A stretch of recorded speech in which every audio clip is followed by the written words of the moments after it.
मला खूप मजा आली हे करताना.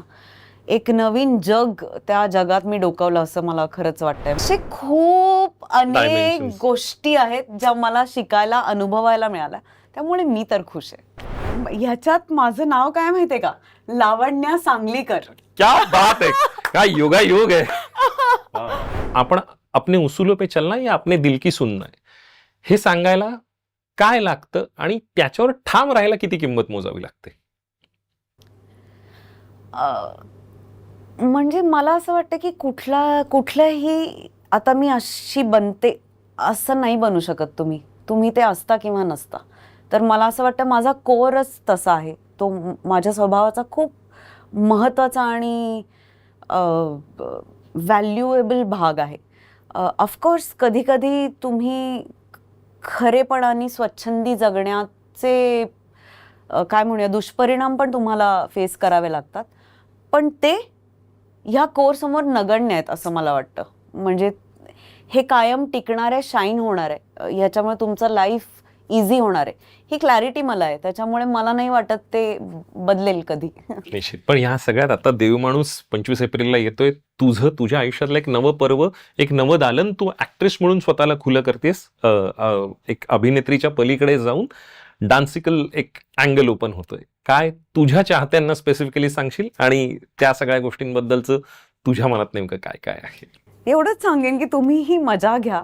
आणि हे मी पहिल्यांदाच करते आणि पहिल्यांदा करण्याची एक्साइटमेंट, नर्वसनेस, थोडंसं टेन्शन हे सगळं माझ्या मनात आहे. पण खरं सांगू का, मला खूप मजा आली हे करताना. एक नवीन जग त्या जगात मी डोकावलं असं मला खरंच वाटतंय. म्हणजे स्टेजवरती घालायचे दागिने, मग त्याचं वजन कसं लाईट केलं जातं, घुंगरूचं वजन असतं, मग ते बिगनर्स असतील तर ते कसं लाईट, असे खूप अनेक गोष्टी आहेत ज्या मला शिकायला अनुभवायला मिळाल्या, त्यामुळे मी तर खुश आहे. निश्चित. आणि मला असं वाटतं की लावणी सादर करणारी लावण्यवती असते, पण मुळातच इनहेरंट लावण्यवती असलेली लावणी सादर करणं, ह्याला एक लावणीला एक वेगळं डायमेन्शन. हो, आणि मला असं ह्याच्यात माझं नाव काय माहितीये का, लावण्या सांगलीकर.